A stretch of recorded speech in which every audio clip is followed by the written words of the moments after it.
Hey, welcome back to the Reality Guys and us doing more coverage of the Ultimate Fighter. Sorry we missed the past couple weeks, just got busy, and unfortunately we missed the big upset.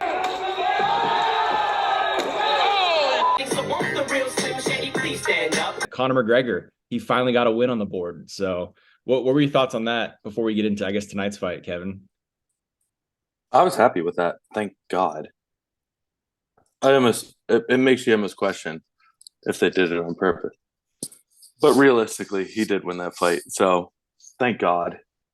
Honestly, I don't know how McGregor would take that emotionally, like just losing every single fight. But They were talking about the clean sweep so much that I'm like, there's no way that it happened. Something's got to there's no happen. way.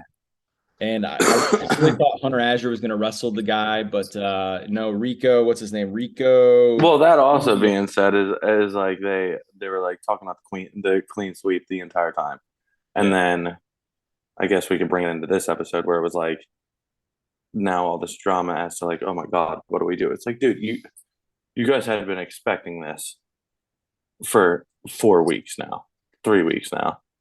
Like, don't make it dramatic. Just What? you should, Switch? yeah, just a decision on like, oh, what are we gonna do here? This is crazy, but Yeah, so I don't know if that I don't think this has ever happened before where they actually switched teams, but I think they took advantage of the fact that Conor McGregor was a coach and then that obviously he only had one fighter. And then, the thing with Brad Katona, he obviously trains with Conor's team before. So Dana said himself he's just going to make it an option, and if they don't want to do it, they don't have to. So that's kind of what happened. Is Brad just he's like, "Yep, I'm out of here. I'm going with my coach John Kavanaugh," and everyone else was like, "Nah, dude, I'm not leaving Team Chandler." So I guess he's got two guys now, and then Chandler still got the rest. So yeah, we had a little bit of drama with the team switch. No one switched teams except Brad. And then when they had their Irish stew with the beer, just like you were saying pre-show, just kind of boring filler, nothing much happens. And then they go to the weigh-in. So when we got the weigh-ins at like 25 minutes into the episode, and I was like, oh, that's early. This is about to be a long fight. and it was, but So was it or was it just less editing than normal? I don't know. And then I mean, really, the only thing that happened there There is were there were a lot of moments in this fight where it was like, and they like rested on each other's shoulders, and the ref had to be like, "All right, gentlemen, let's fight. All right, let's go." right. I mean, Connor was yelling at him. Everyone was trying to get them to fight more. I mean, it was a pretty mediocre. It wasn't a good fight, but I mean, they were being active and going back and forth. I mean, Roosevelt Roberts, he cut his hair just to make it to the fight. I thought that might be some drama, missing weight, Yeah, but I was he saying. just cut off his little dreads and made it to the fight. And yeah, I have the a question for you. The ref kept pointing out the fingers towards the one dude, like, yeah, "Hey, watch your fingers." What was he doing there that was poking like so irritating? eye pokes. So eye pokes is a So big. like he was swinging and he just wasn't closing his fists, I don't know if or it was that he was swing. I couldn't really. I mean, when they're moving so fast, you can't really tell. But like fighters, their gloves, they're kind of keep them here, and when they throw, they make a fist. So there's a lot of eye pokes. so he just wasn't completing it and just It wasn't even necessarily the punch, but the fact that when they like are bouncing yeah, around, he wasn't making a full. like if I he's get what not you mean. actually like punching, they might still collide sometimes. Like Gotcha, he's just reaching to try to catch his distance. He might actually like reach too far and poke him in the eye. So stuff like that gotcha. happens. Or I like couldn't see what was going on with that. I didn't know. if you're like defending a shot, you might like reach out and then like Yeah, in the eye. So gotcha. let's see what he was calling on there. But yeah, the whole fight, I mean, I thought the first round was pretty close. I definitely did give the edge to Hubbard. I think he was getting him pretty good with that leg kick and making him he actually made him go to the ground very briefly in the first round. And then the second round, that one was close too, but I know Hubbard did get the takedown. I don't really think he did anything with it. And then round three, I thought Roosevelt definitely won that round. So I think the split decision was pretty justified. I mean, yeah, I actually like agree. I agree with everything you said, but I just don't understand how that's split. To me, it's a 3-1. I mean, 2-1. It like that doesn't make sense. Who do you think won which rounds? The same thing as you said with Yeah. Roosevelt winning the third one, and then I forget the name of the other guy. Austin Winning the Hubbard. first two. Yeah. Hubbard. Yeah, Yeah. winning the first two.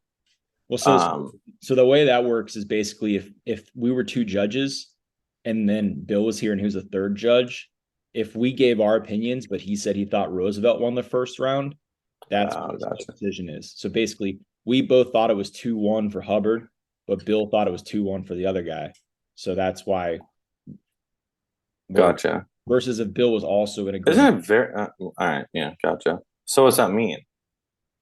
Is it not very standard who won what based on the number of land punches and I mean, like a takedown's a certain amount? Like, there's three judges and they basically see the fight and then they make their own decision. So, like, if we were saying, "Hey, Hubbard won 1 and 2," that's not another judge might see it differently. They might think that Hubbard lost round one, and that's how you get the split decision. Is if at least one of the judges thinks that they should have the I won judges the fight fight. so there are no split decisions.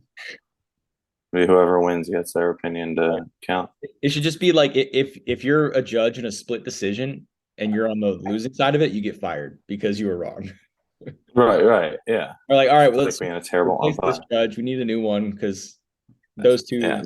this guy clearly can't say it straight. There's a lot of times that happens. There's split decision wins where like one or two judges, because all it takes to, I mean, it takes two of the three judges to basically make the decision. So there's been times where one scores it the way the audience sees it, and the other two score it differently. So then everyone's mad at those two judges because they screwed it up and said the wrong guy won round one or whatever it is. Or they're betting on it. Maybe conspiracy theories, but yeah. So I thought it was weird that the whole fights were pretty quiet. Not used to seeing super quiet fights where you can hear them bouncing. Dude, I thought that too. It was like eerily, it was weird. Like it was like I was going to talk to you about this. It was weird. Like there's no cheering whatsoever. Even like the other fighters, were they even there watching? No, they were. Yeah, I was looking. So all the blue guys were there in the back. You could see him, and then Connor was even there. So I was wondering if Connor just like wanted to be there or if he's forced by contract to be there because his guy wasn't even fighting. So because they gave like little windows of Connor here and there where you could hear him talking and wherever he was standing. Yeah, he was like coaching a little bit there. But the fighters probably couldn't hear the coaching because the only time we heard it was when he was actually like on camera. So and I don't even know who he was coaching for at that Well, point. with how quiet it is, you would think they would hear it, but But I mean the two who I don't know. I don't know. yeah, the two fighters, they still had guys in their corner. They just didn't have Chandler. And even the guys in their corner weren't saying anything. So I think that's, yeah, they just made the decision that they were going to let them fight and not say a word and let them figure their own stuff out. So, and then Dana White was kind of talking crap after the fight. Who did you want to win? I didn't care. I had a feeling Hubbard was going to win because I knew he had better grappling. So I guess that's kind of how he stole it. I mean, it sounds like exactly what I said happened. He got the takedown and stuff in round two, so won that. In round one, I think he did a little bit more cage control and he got more shots off with the kicks and stuff. Because round three, I definitely think Roosevelt won that one. So, but yeah, Dana wasn't impressed at all. He started shitting on them, saying like, "Hey, you think you've been cut from the UFC once? You know what it takes to be here. You think you would have, shown me a little more and not sparred and stuff," which I thought was a little harsh. I didn't think they did that bad, but we'll see. We'll see. It sounds like Roosevelt Roberts probably won't get a second shot at the UFC now. Now that he lost this fight. Yeah, probably not. That is quite the name, Roosevelt Roberts. Yep. It's a good fighting name.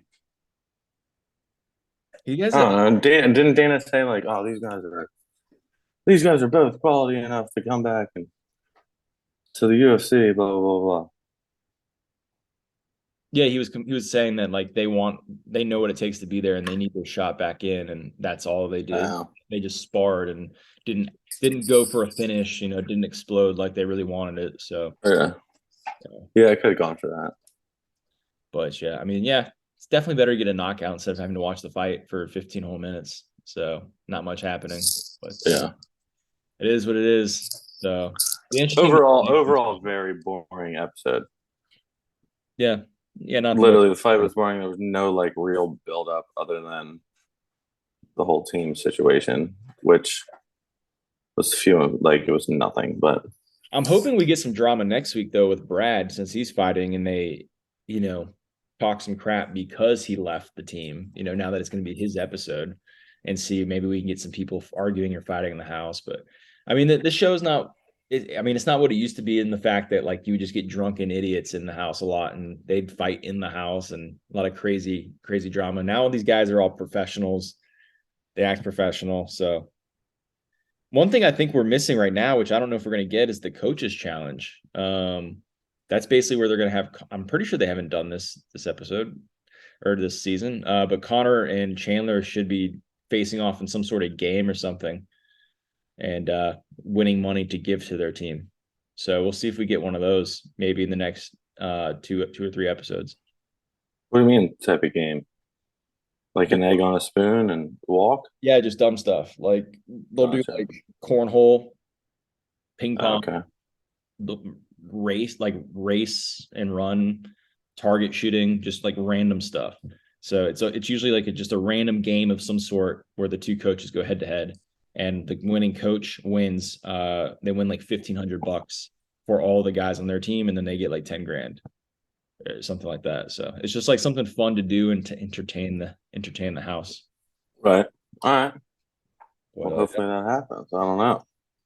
I especially don't know if I like that. with Connor. I mean, you got to have a coach. Finally bring some competition to this situation.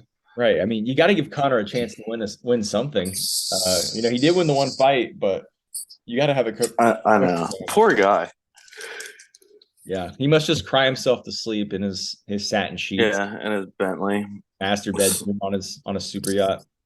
Yeah, it's a tough he'll life. be all right.